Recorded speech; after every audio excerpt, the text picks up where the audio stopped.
የፊልሙ ይዘትና ይህ ፊልም ሲወጣ የኢራን መንግስት የነበረውን አቋምና ዓላማ ስትመለከቱ በአሜሪካና በኢራን መካከል ምን እንደነበረ በደንብ ታውቁታላችሁ። ምን ማለት ነው?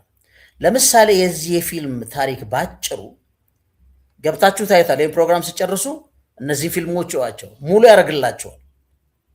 አሁን የሙቪ ፕሎቱ ሴራው ጥንስስ ወይም የተገነባበት መዋቅሩ የታሪኩ መዋቅር ምን ነበረ? በዩናይትድ ስቴትስ ውስጥ ይሰጥ የነበረውን ዶክተር ሰይድ ቦዘርግ መሐሙዲ ነው መሰለኝ የተባለ ኢራናዊ በኋላ ላይ አሁን የፊልሙ ይዘት ወይም ሴራውን ቅድም እንዳልኳችሁ ቤቲ መሐሙዲ የምትባል አሜሪካዊ እናት እና በዩናይትድ ስቴትስ ውስጥ ደግሞ የነበረውን ዶክተር ሰይድ ቦዝረግን የተባለ ኢራናዊ ባሯን ጋር የተገናኘ ነው። እነዚህ ባልና ሚስቶች ናቸው።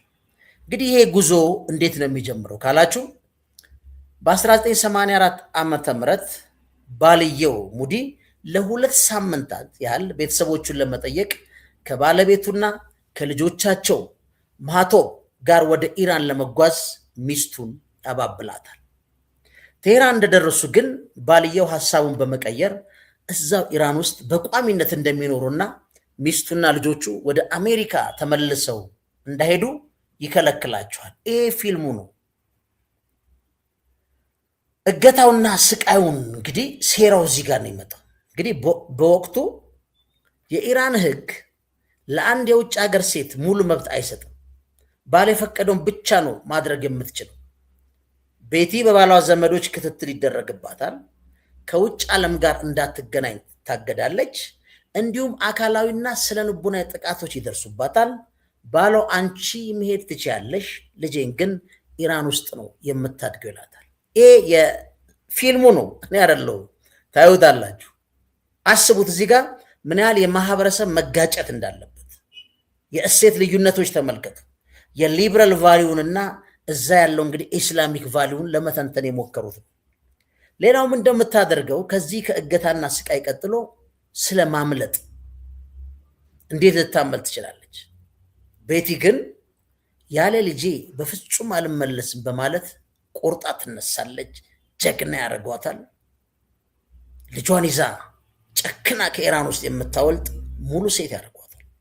በመጨረሻም በኮንትሮባንድ ሰዎች በሚያሻግሩት የኩርድ ተወላጆች እርዳታ በረዷማ የሆኑትን የቱርክ ተራሮች በእግሮቿ በማቆራረጥ በሚያስደንቅ ሁኔታ ከኢራን አምልጣ ወደ አሜሪካ ይመለሳሉ። ይህ በጣም አስገራሚ አድቬንቸር ፊልም ነው።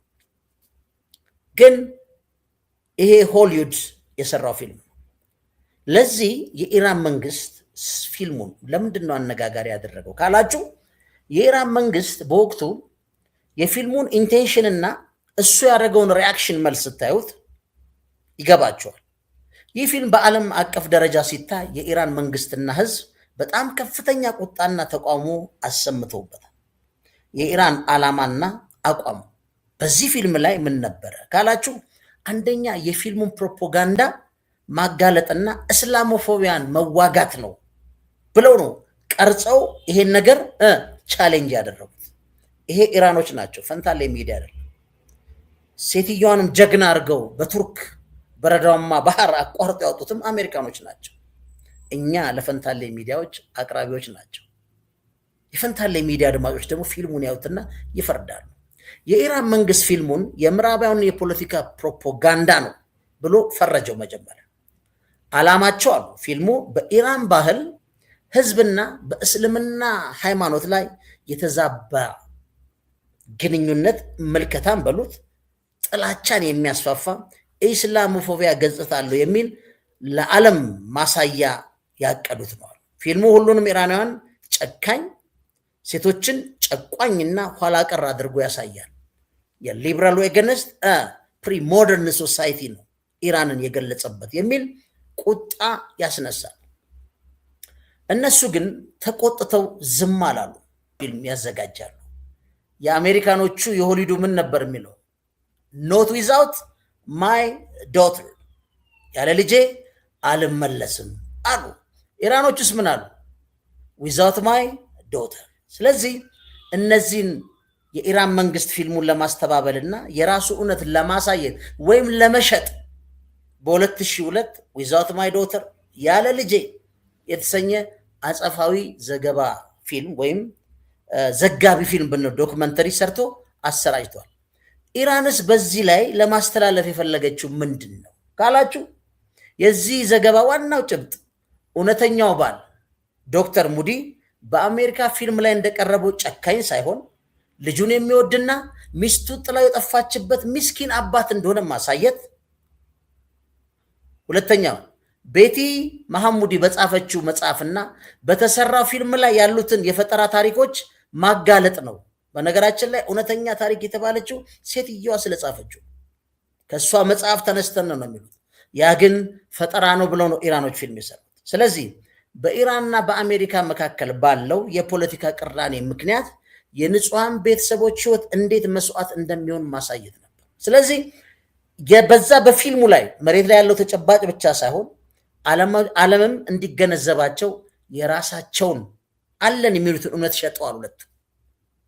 ስለዚህ ይሄ ዶክተር ሙዲ ልጁን ሳያሳይ በ2009 ዓመተ ምህረት ቴህራን ውስጥ ከዚህ ዓለም በሞት ተለይቷል። ልብ በሉ፣ ልጁን ሳያይ ማለት ነው። በ2009 ዓመተ ምህረት ቴህራን ውስጥ ከዚህ ዓለም በሞት ተለይቷል ነው። እንግዲህ ጥያቄው በአጭሩ ሲጠቃለል የአሜሪካው ፊልም የአንዲት እናት ለልጇ ያላትን መስዋዕትነትና በኢራን እስላማዊ አብዮት ማግስት የነበረውን የሴቶች መብት መታፈን ማሳየት ነው። የአሜሪካው ሆሊውድ ፊልም። የኢራን መንግስትስ ፊልሙ የኢራንን ማህበረሰብ ስም ለማጥፋት የታለመ የሆሊውድ የፖለቲካ ሴራ መሆኑን ማሳየትና የባሏን ወግ እና ታሪክ ማቅረብ ነው። ስለዚህ ስትመለከቱት የፊልም ፖለቲካል ኢኮኖሚ የሚባለው ይሄ ነው። በጣም ትልቅ ኮንሰፕት ነው። በጣም ግዙፍ ብር ይፈልጋል። ለሀገራቸው ሟችና ግን በዓለም አቀፍ ህግና ስርዓት ግን የተገሩ ካልሆኑ ለፕሮፓጋንዳ መሳሪያም የሚጠቀሙባቸው ዜጎች ሊፈጠሩ ይችላሉ። ስለዚህ ፊልሙም ዛሬ ድረስ በምዕራባውያንና በምስራቃውያን እንበለው ወይም በነ ኢራን መካከል ስላለው የባህልና የፖለቲካ ግጭት እንዲሁም ስለ ሴቶች መብት ሲነሳ እንደ ትልቅ ማጣቀሻና ብዙ የአዳራሽ የፒዲኤፍ ማድመቂያ ናቸው ሁለቱ። ስለዚህ ይሄን ፊልም ስትገቡ አሁን ተመልከቱት።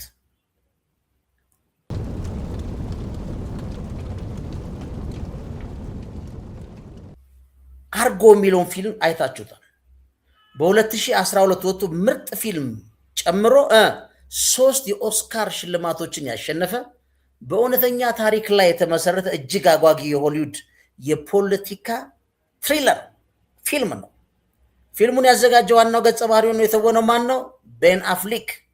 ሁላችሁም ታውቁታላችሁ። የፊልሙ ዋናው ጭብጥ ምንድነው ነው ጥያቄው። ማስተላለፍ የተፈለው መልእክት ምንድነው ነው? በአሜሪካና በኢራን መካከል ያለውን ግንኙነት እንዴት እንዳሳየው ዝርዝር ሁኔታዎችን እንመልከት። በደንብ እንድታዩዋቸው ናቸው። እነዚህ ሁለት ሀገሮች ዝም ብሎ ሞቅ ደመቅ ሲላቸው የተጋጩ አይደለም። ስር ነቀል ጠብ ነው ያላቸው። የፊልሙ ታሪካዊ ዳራ የፕሎቱን ብለው ባክግራውንድ፣ የፊልሙ ሴራ፣ ፊልሙ የሚያተኩረው ልብ በሉ በ1979 በኢራን ኢስላማዊ አብዮት ማግስት በቴሄራን ከተማ በተቀሰቀሰው የአሜሪካ ኤምባሲ ታጋቾች ቀውስ ነው። ኢራን ሆስቴጅ ክራይሲስ። ዶናልድ ትራምፕ በቀደም ምን አሉ? እኔ ሞኝ አይደለሁም፣ የጂሚ ካርተርን ስህተት ደግሜ አልሰራም፣ ስለዚህ የሰላም ጠረጴዛው ላይ እቀመጣለሁ ብለዋል። አሜሪካኖች ግን ፊልም ሰርተውበታል። የኢራን ተማሪዎች የአሜሪካን ኤምባሲ ሰብረው በመግባት በደርዘን የሚቆጠሩ ዲፕሎማቶችን በታገቱበት ወቅት 6 አሜሪካን ዲፕሎማቶች አመልጠው በቴሄራን የካናዳ አምባሳደር መኖሪያ ቤት ውስጥ በሚስጥር ይደበቃሉ። እነዚህ 6 ሰዎች ከኢራን ሰልጥኖ ለመውጣት የሲአይኤ ነፍስ አድን ኤክስፐርት የሆነውን ቶኒ ማንዴስ አንድ አስገራሚ እቅድ ያወጣል። ፊልሙ ነው፣ ፈንታሌ አይደለም። የፊልሙ እቅድ ምንድን ነው?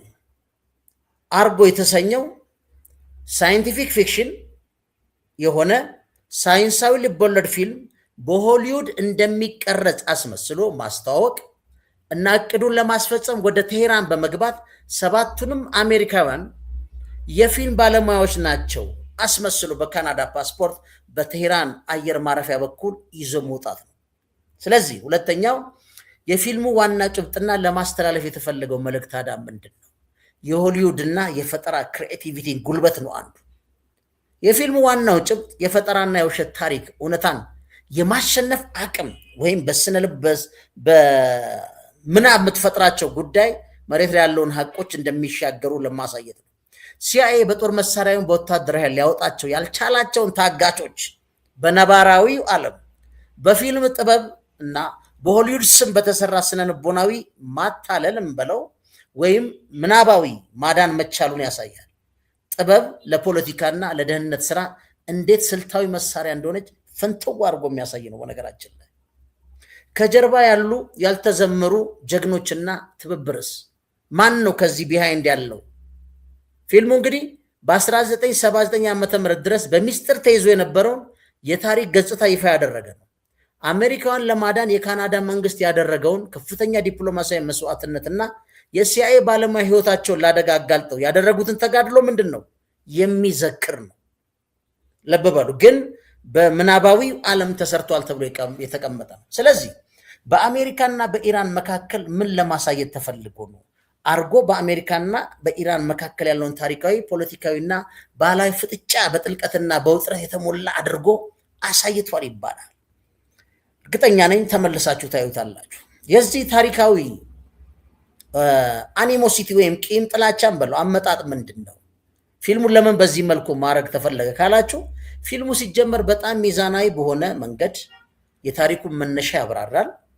በ1953 አሜሪካ ሲአይኤ በኢራን ዲሞክራሲያዊ በሆነ መንገድ የተመረጡትን ጠቅላይ ሚኒስትር መሐመድ ሞሳዴቅን በሴራ ከስልጣን አውርዶ በምትካቸው አምባገነን ሻህ መሐመድ ሬዛ መሾሙን ይተርካል። መልእክቱ የኢራን ህዝብ አሜሪካ ላይ ያለው ቁጣ በባዶ የመነጨ ሳይሆን አሜሪካ በሀገራቸው ውስጥ ፖለቲካ ላይ ለዘመናት ጣልቃ በመግባት የተነሳ መሆኑን ፊልሙ መግቢያው ላይ በግልጽ ያሳያል። ወይም ኒውትራል ፖዚሽን የታሪክ ፋይዳውን ሳይሸራርፍ እንደማለት ነው። ግን የአብዮቱ ማግስት ሽብርና ውጥረት ላይ ነው። ፊልሙ ወደ ዋናው ታሪክ ሲገባ አብዮቱን የፈጠረውን አስፈሪ ድባብ ያሳያል። የኢራን አብዮታዊ ጥበቃዎች እና ህዝቡ ለአሜሪካን ያላቸውን ጥገኝነት፣ የቴሄራን ጎዳናዎች በሰልፈኞችና በግርግር መሙላታቸውና በምዕራባውያን ላይ የነበረውን ከፍተኛ ጥርጣሬ ያሳያል። ሌላው የምስራቅና የምዕራቡን አለመተማመን ካልቸራል ጋፕ። በፊልም ውስጥ አሜሪካውያን ዲፕሎማቶችን የኢራንን ባህልና ህዝብ የሚመለከቱ በስጋትና በማያውቁት ፍርሃት ውስጥ ሆኖ ነው። በአንጻሩ የኢራን ባለስልጣናት እያንዳንዱ ምዕራባውያን እንደ ሰላይ አድርገው ይመለከታሉ። አስቡት፣ በሁለቱ ህዝብ ፊልም ነው። ፊልሙ በሁለቱ ሀገር መካከል ያለውን ፍጹም አለመተማመንና ዲፕሎማሲያዊ መቋረጥን በጉል ያሳያል። እንግዲህ ህዝባቸውን እንዴት ማለት ነው ያን ታሪክ እንዴት ሪራይት ሲያደርጉበት ነው። እንደዛ ነው እንዴ ትላለ ፊልሙ ስትጨርስ።